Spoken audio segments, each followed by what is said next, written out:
Off the eastern coast of South Africa, the continental shelf breaks unevenly, forming a series of submerged ridges that rise toward the surface and then fall away again. One of these formations lies several kilometers offshore, parallel to the KwaZulu-Natal coastline. From above, it is invisible. From the waterline, it offers no reference point.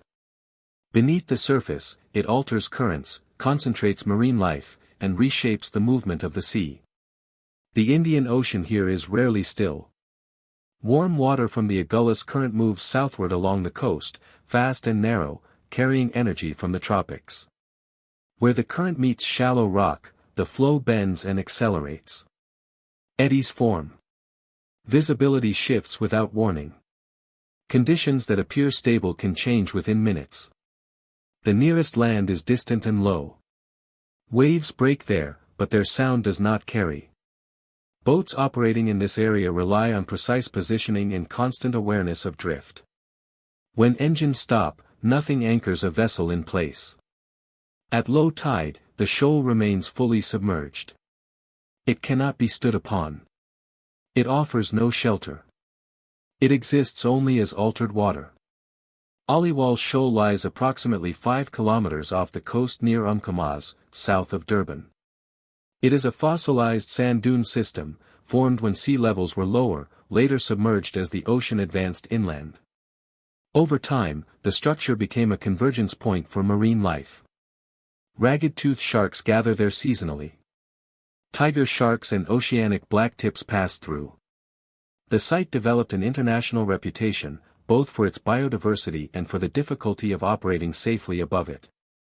By the early 2000s, Aliwal Shoal was firmly established as a premier dive location.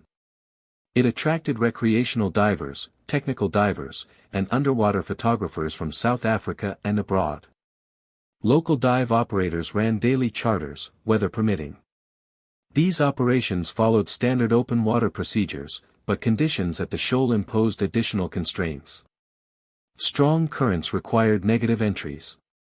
Surface intervals were managed tightly. Divers were expected to deploy surface marker buoys during ascent to help boats track their position. The diver involved in this incident was not inexperienced. According to operator records and subsequent reporting, the individual had completed formal certification and had logged multiple ocean dives prior to arriving at Aliwal Shoal. The dive itself was not experimental. It followed a common profile used at the site, planned to remain within recreational depth limits. Equipment was standard for the region: a single-cylinder setup, buoyancy compensator, regulator, fins, mask, and wetsuit suitable for the warm Indian Ocean water. No redundant breathing system was carried, as none was required for the dive plan. The group entered the water from a rigid inflatable boat, the typical platform used at the shoal. These vessels are fast and maneuverable, designed to approach a GPS-marked drop point, deploy divers quickly, and then track bubbles or marker buoys from the surface. The system depends on coordination and timing. Divers descend promptly. The boat maintains position by adjusting for drift. Communication is visual and procedural rather than verbal. The motivation for the dive was straightforward. Visibility had been reported as good earlier that day. Marine activity was expected. There was no unusual objective beyond observation. For divers visiting Aliwal Shoal, this was the reason they came: a controlled exposure to a high-energy marine environment under professional supervision. Despite its reputation, most dives at the shoal end without incident. Operators emphasize discipline rather than danger. Briefings focus on currents, ascent protocols, and the importance of staying with the group. Emergency scenarios are discussed, including the possibility of surface drift, but these are presented as contingencies, not expectations. Weather conditions that morning were within operational limits. Wind was moderate. Swell was present but manageable. The Agulhas Current, as always, was moving steadily south. Nothing in the pre-dive assessment suggested a deviation from routine. The distance from shore, however, remained a constant. At 5 kilometers offshore, a diver on the surface is not visible from land. Even a boat at idle can drift rapidly if not actively maneuvering. In this environment, separation does not require catastrophe. It requires only a small misalignment between descent, current, and surface tracking. The dive began as planned. The entry was conducted quickly, as required at Aliwal Shoal. Divers rolled backward from the inflatable boat and descended immediately, minimizing surface drift.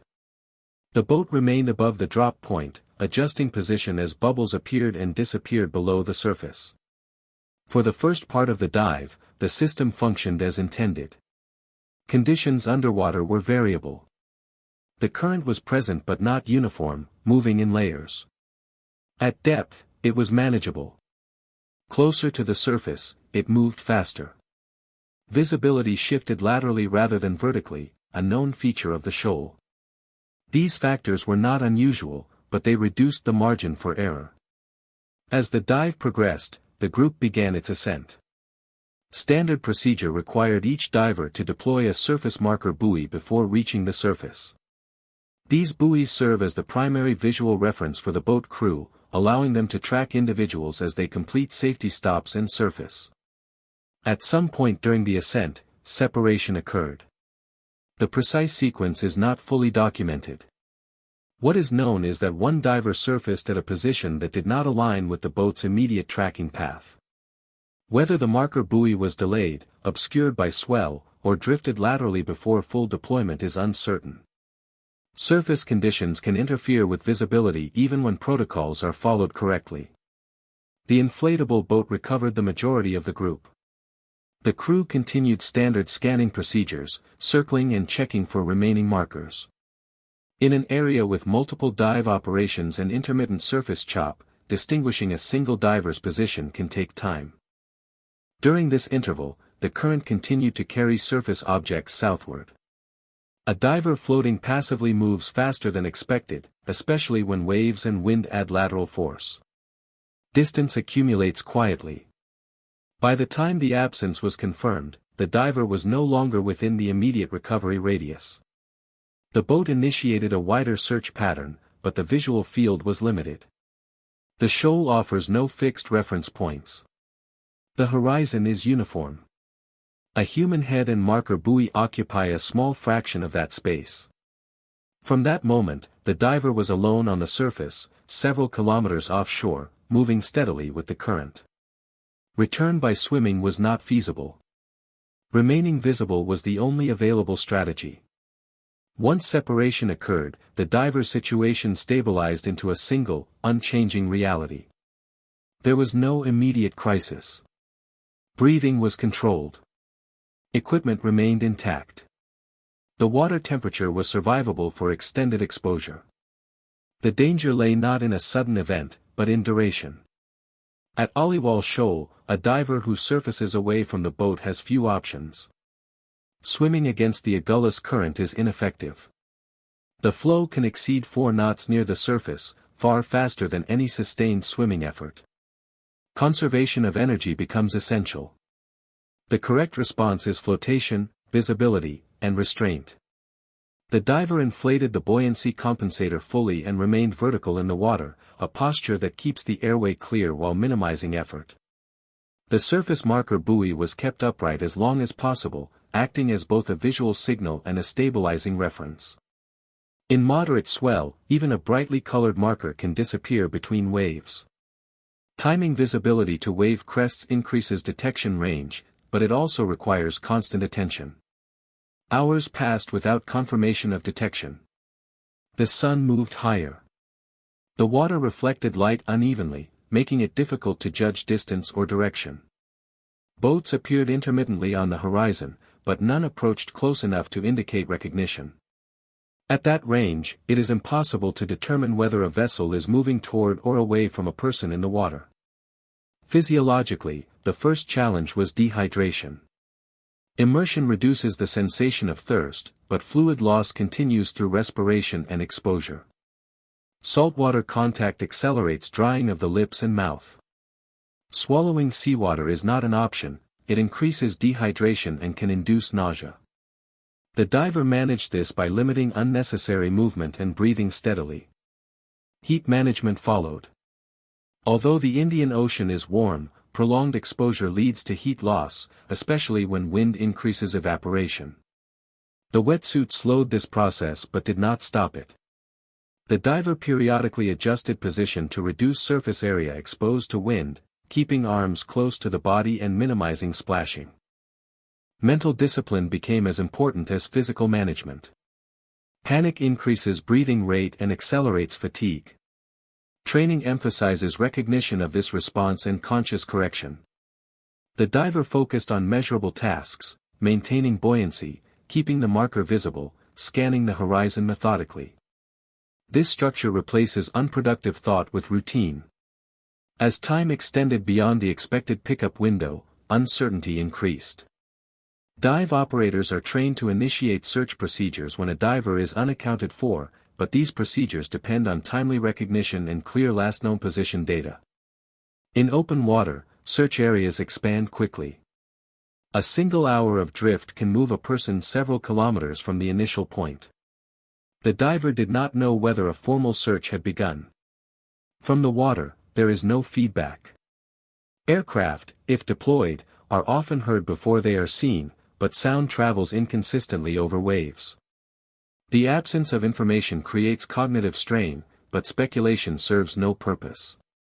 The only actionable strategy remained visibility.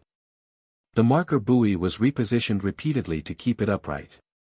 When arms tired, the diver rested them briefly on the inflated buoyancy compensator. Muscle cramps are common during prolonged flotation, especially in the legs. Small adjustments helped delay this, alternating tension and relaxation to maintain circulation. Marine life was present but unremarkable. Sharks are common at Aliwal Shoal, but surface incidents involving divers are rare. No aggressive behavior was reported in this case. The diver remained still, avoiding splashing that could attract attention. Awareness of surroundings was maintained without fixation. As daylight progressed, glare increased. The sun's position made it difficult for observers on boats to spot low-contrast objects. Conversely, the diver could use reflected light to track vessels at greater distances. Each appearance of a hull or wake triggered renewed signaling effort, raising the marker buoy and adjusting posture to maximize profile. Fatigue accumulated gradually. Holding position against swell requires constant micro-adjustments. The neck and lower back bear much of the strain. The diver shifted between upright and semi-reclined positions, using the buoyancy compensator as support. These changes were deliberate, timed to breathing cycles. At some point, the marker buoy became harder to keep vertical. Grip strength declined. Rather than forcing it, the diver prioritized airway security, allowing the buoy to trail slightly while maintaining contact. Losing the marker entirely would reduce detection probability significantly, but exhausting the arms would compromise flotation.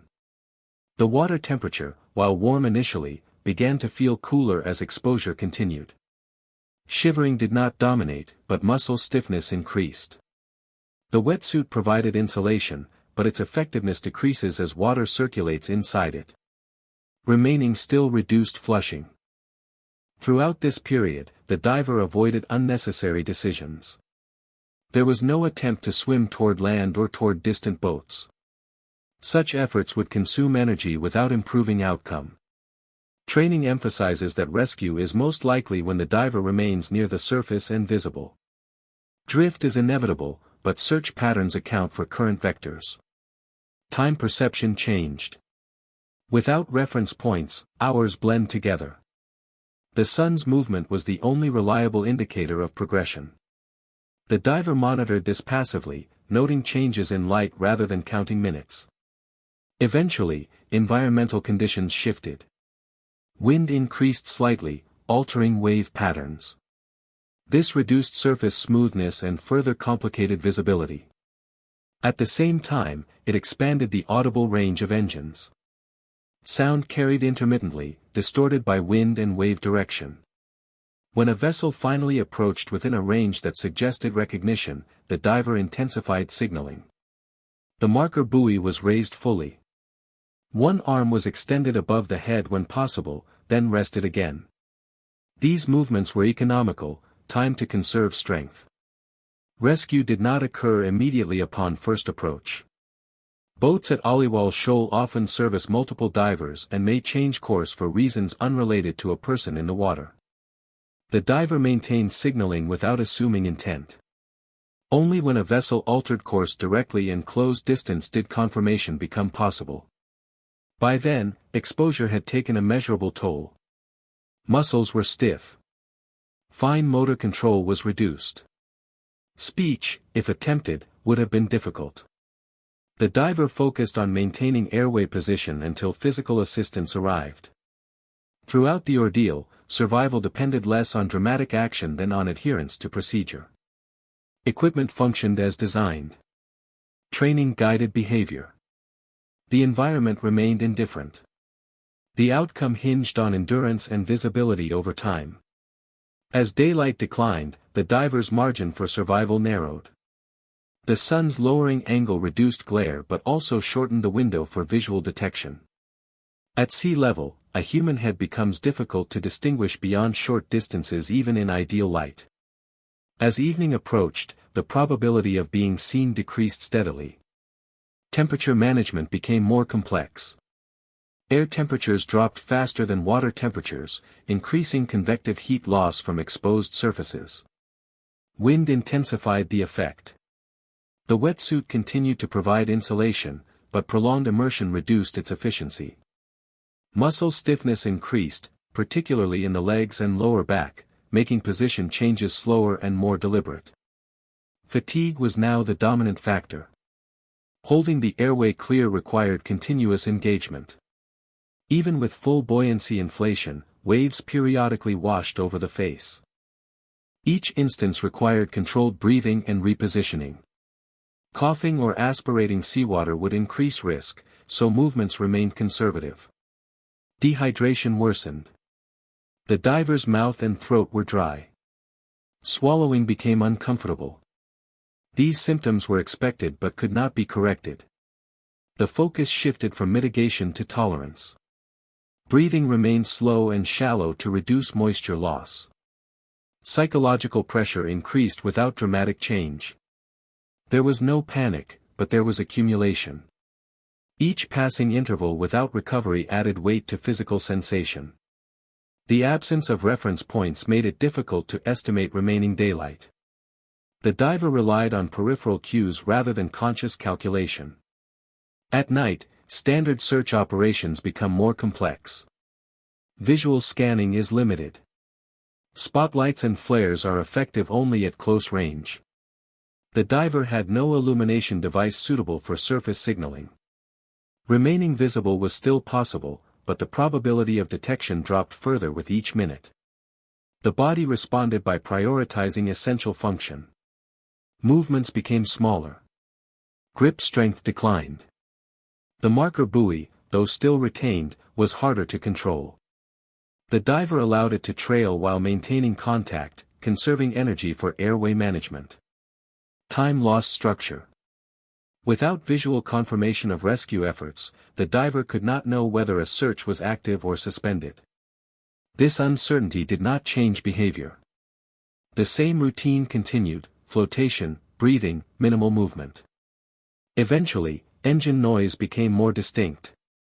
Sound traveled irregularly, but proximity was clearer than before.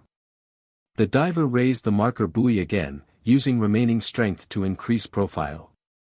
When a spotlight finally crossed the water nearby, it did not immediately settle on the diver.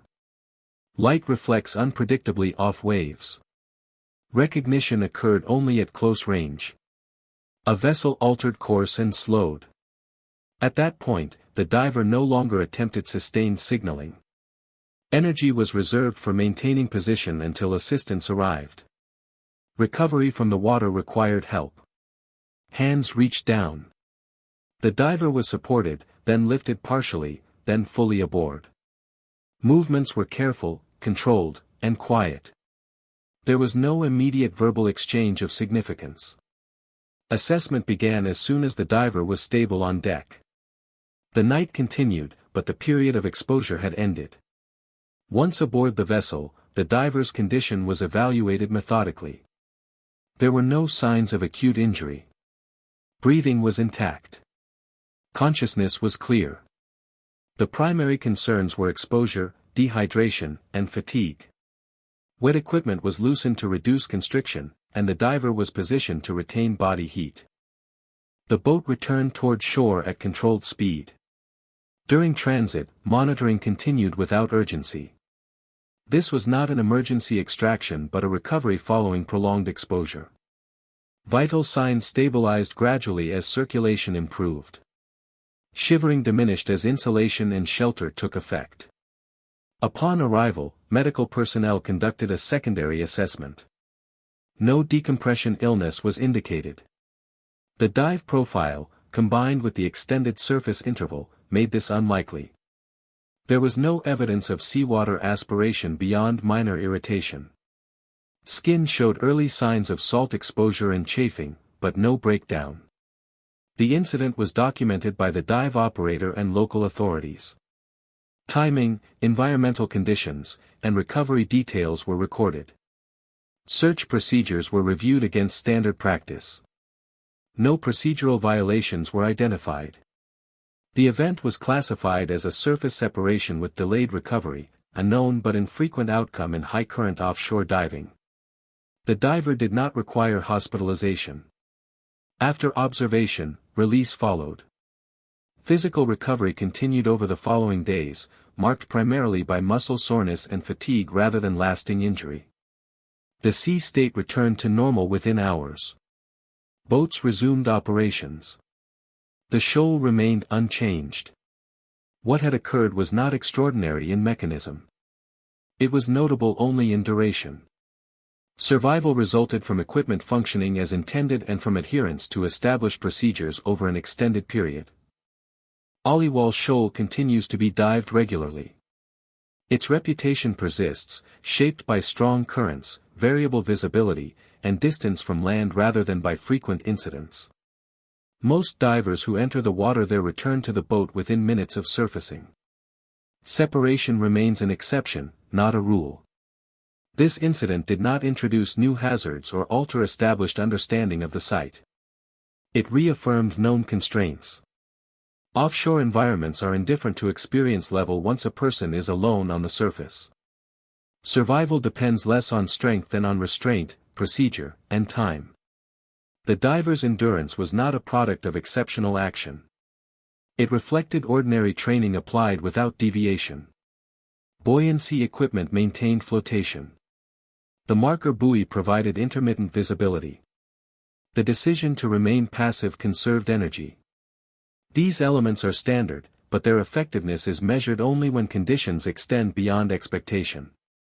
From a historical perspective, the event occupies a narrow space. It did not result in loss of life. It did not change regulation. It did not become widely known outside professional circles. Its value lies in confirmation rather than warning.